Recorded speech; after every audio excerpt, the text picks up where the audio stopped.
to you. I'm Cecily Cardew. Cecily Cardew? What a very sweet name. Something tells me we are going to be great friends. I already like you more than I can say. My first impressions of people are never wrong. How nice of you to like me so much after we've known each other such a comparatively short time. I may call you Cecily, may I not? With pleasure. And you always call me Gwendolyn, won't you? If you wish. Then it is all quite settled, is it not? I hope so. Please, sit down.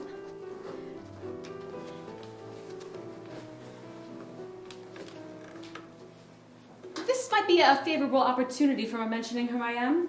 My caretakers are the Bracknells. You've never heard of the Lord, I suppose. I don't think so. Outside their circle, he, I'm glad to say, is entirely unknown. And I think that is how it should be. The home seems to me to be the proper sphere for the man. And certainly once a man begins to neglect his domestic duties, he becomes painfully effeminate, does he not? And I don't like that. It makes men so very attractive. You are here on a short visit, I suppose. Oh, no. I live here. Indeed. Your mother, no doubt, or some female relative of advanced years resides here also? No, I have no mother, nor in fact any relations. Really? My guardian, with the assistance of Miss Prism, has the arduous task of looking after me. Your guardian? Yes, I am Mr. Worthing's ward. Oh. It's strange that he never mentioned to me he had a ward.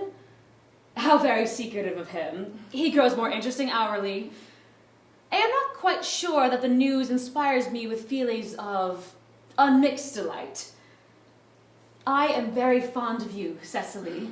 I've liked you ever since I met you. But I am bound to state that now that I am aware that you are Mr. Worthing's ward, I cannot help expressing a wish that you were, well, just a bit older than you seem to be, and not quite so very alluring in appearance. In fact, if I may speak candidly... Oh, please do.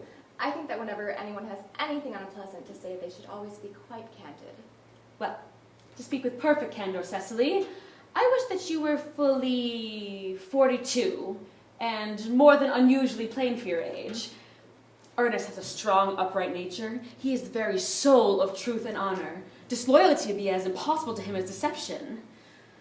But even men of the noblest possible moral character are extremely susceptible to the influence of the physical charms of others. Modern, no less than ancient history provides us with many most painful examples of what I refer to. If it were not so, indeed, history would be quite unreadable. I beg your pardon, Gwendolyn. Did you say Ernest? Yes.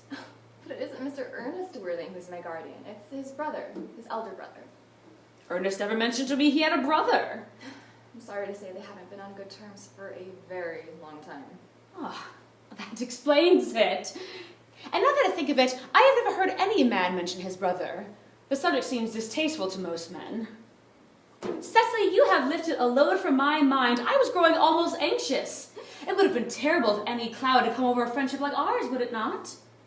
Of course, you are quite sure that it is not Mr. Ernest Worthing who is your guardian? Quite sure. In fact, I'm going to be his. I beg your pardon? Well, my dear Gwendolyn, there's no reason I should make a secret of it to you. Our little county newspaper is sure to chronicle the facts next week. Mr. Ernest Worthing and I are engaged to be married. My darling Cecily, there appears to be some slight error. Mr. Worthing is engaged to me. The announcement will appear in the Morning Post on Saturday at the latest. I'm afraid you're under some misconception. Ernest proposed to me exactly 10 minutes ago. It is certainly very curious, for he proposed to me yesterday afternoon at 5:30. If you care to verify the incident, pray do so. I never travel without my diary. One should always have something sensational to read on the train. I am so sorry, dear Cecily, if it is any disappointment to you, but I'm afraid I have the prior claim. It would distress me more than I can say, dear Gwendolyn, if it's caused you any mental or physical anguish, but I feel bound to point out to you that since Ernest proposed to you, he's clearly changed his mind. If the poor fellow has been entrapped into any foolish promise, I shall consider it my duty to rescue him at once and with a firm hand. Whatever unfortunate entanglement my poor boy may have gotten into, I will never reproach him once we're married. Do you allude to me, Miss Cardew, as an entanglement? You are presumptuous. On an occasion of this kind, it becomes more than a moral duty to speak one's mind. It becomes a pleasure. Do you suggest, Miss Fairfax, I entrapped Ernest into an engagement? How dare you? This is no time for wearing the shallow mask of manners. When I see a spade, I call it a spade. I'm glad to say I've never seen a spade. It is obvious that our social spheres have been widely different.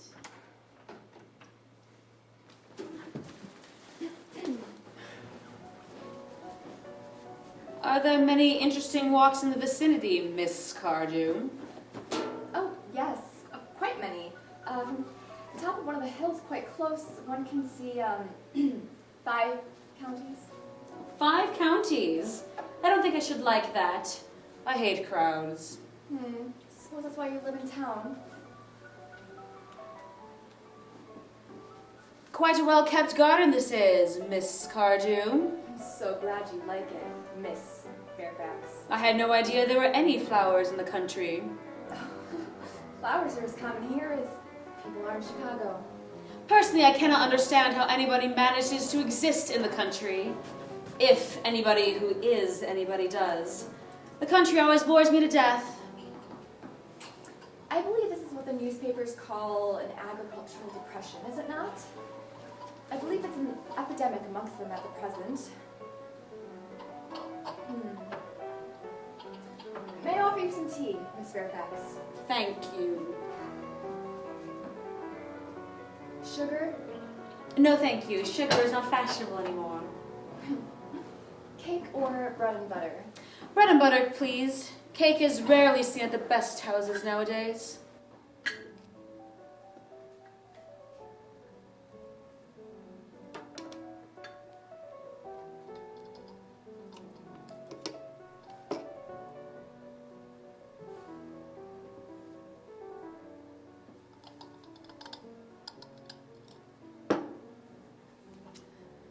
Hand that to Miss Fairfax.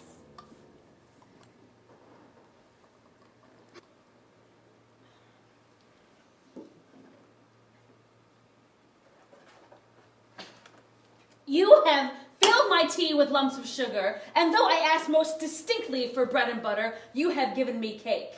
I am known for the sweetness of my disposition and the extraordinary gentleness of my nature, but I warn you, Miss Cardew, you may go too far.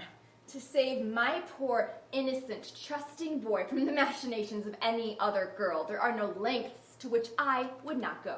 From the moment I met you, I distrusted you. I thought that you were false and deceitful. I am never deceived in such matters. My first impressions of people are invariably right.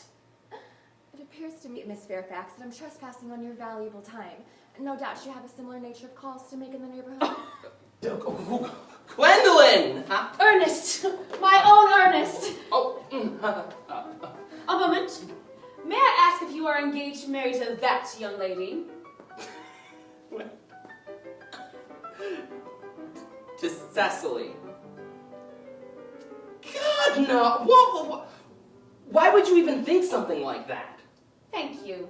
You may. I knew there must be some misunderstanding, Miss Fairfax. You see, the gentleman whose arm is present around your waist is my guardian, Mr. Jack Worthing. Jack? Here's Ernest. A moment. May I ask you one question? Are you engaged to be married to this young lady? Good Lord, Gwendolyn? Yes, to good Lord to Gwendolyn. No. What put that idea in your pretty little head? Thank you. You may. I felt that there must be some slight error, Miss Cardew. The man who is currently embracing you is my cousin, Mr. Algernon Moncreif. Algernon Moncreif? Oh! Are you really called Algernon? I cannot deny it. Is your name really Jack? Yes. I could say it wasn't, but I'm honest and say yes. Gross deception has been practiced on both of us. My poor wounded Cecily! My sweet palm, Gwendolyn. You will call me sister, will you not? There's just one question I'd like to ask my guardian. An admirable idea. Mr. Worthing, there is simply one question I would like to be permitted to put to you. Where is your brother Ernest? What? We are both engaged to your brother Ernest, so it's a matter of some slight importance to us to know where your brother Ernest is at present. Cecily, go. Whew. This is awkward. I have never been in a situation where I've been forced to tell the truth, and now that I find myself in one, this is difficult. I don't have a brother. I've never had a brother. I don't know anyone with the name Ernest. I don't have a brother, and I don't plan on having one in the future. Ta-da! No brother at all. Nope, none. Have you never any brother of any kind? No, never. I'm afraid it is quite clear, Cecily, that neither of us is engaged or married to anyone. It's not a very pleasant position for a young girl to find herself in, is it? Let us go into the house. They will hardly venture to come after us there. No. Men are so cowardly, aren't they? What?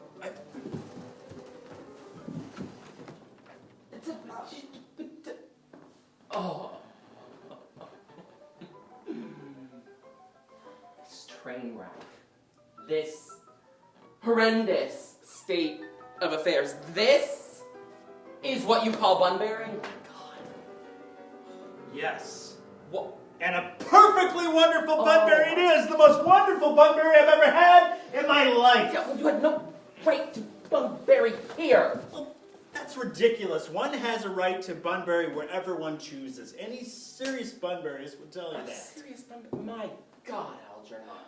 Well, if you want to have any amusement in life, you must be serious about something. I am serious about Bunbury. Oh, of course. What on earth you are serious about? I haven't the faintest idea. Probably everything. You have an absolutely trivial nature. Yeah, well, the only satisfaction I can seem to glean from this is that Mr. Bunbury is quite exploded. I don't think you'll be able to come down to visit us in the country quite so often as you're accustomed to. Oh, well, your brother isn't looking so hot at the moment either, is he? But you won't be able to go to the city quite so frequently either, and not a bad thing. Well, as for your conduct towards Miss Cardew, you're taking in a sweet and innocent girl like that is perfectly deplorable. To say nothing of the fact that she is my ward. I can find no possible defense for your deceiving a brilliant, clever, thoroughly experienced young lady like Miss Fairfax, to say nothing of the fact that she's my aunt's ward. I am in love with Gwendolyn and wanted to marry her. Well, I am in love with Cecily. I wanted to marry her. Well, I don't see how there's any likelihood of doing that, Algernon. Well, I don't see there's any likelihood of you marrying Gwendolyn, Jack. I don't see how that's any of your business, Algernon. If it was my business, I wouldn't be talking about it, Jack!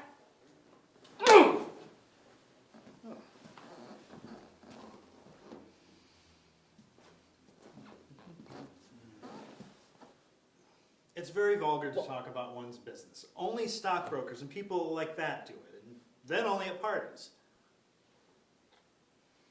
How you can sit there calmly eating like nothing has gone wrong is a mystery to me. God, you're so heartless. Well, I can't eat in an agitated manner. The butter would probably get all over my cuffs. You must eat muffins calmly. That's the only way to eat them. Calmly, agitated, happy, sad. It's still heartless to be eating under the circumstances. When I am in trouble, eating is the only thing that consoles me. When I am in really great trouble, as anyone who knows me intimately will tell you, I refuse everything except food and drink. At the moment, I am eating muffins because I am very unhappy. Besides, I am particularly fond of muffins. Well, there's no reason for you to be hogging them in a greedy manner. I wish you'd have cake. I don't like cake. I suppose a man may eat what he would like in his own house, Algernon. But I thought you said it would just be perfectly heartless to eat. I said it would be perfectly heartless for you to eat. I, however, am a completely different subject in that sentence. Yes, but the muffins are the same. Algernon, I wish to goodness you would just go. You couldn't possibly ask me to go without having some dinner first. It's rude. I never go without dinner. Only people like vegetarians and people like that do it. Besides, I've made arrangements with Pastor Chasuble to be christened under the name Earnest at 5:45. Algernon, the sooner you give up that fantastical notion, the better. I have an appointment with Pastor Chasuble to be christened at 5:30. Naturally, I will be taking the name of Ernest, as Gwendolyn would wish it. And there is no record of my ever having been christened, so Pastor Chasuble naturally thinks, since I have never been christened, I should be christened. You, on the other hand, have already been christened, and it would be completely unfair for you to be christened twice. Yes, but I haven't been christened for years. But you've been christened, that's the point. Exactly. So I know my constitution can handle it. If you're not sure that you've ever been christened, I say it's very dangerous you venturing it now. You could become very unwell. And you seem to have forgotten that someone very close to you was nearly carried off by a severe chill in Paris this week. You said it wasn't hereditary. Yes, it wasn't. But I dare say it is now. Science is always making wonderful improvements in things. Algernon, you talk nothing but nonsense. Jack, you are at the muffins again? I wish you wouldn't. Besides, I told you I was very particularly fond of muffins, and there's only one left. Yeah, well, I don't like cake. Then why serve it to your guests? What ideas you have of hospitality. Algernon, God. I've told you I don't want you here. Why can't you just go? I haven't finished my tea yet. And besides, there's one muffin left. Ugh.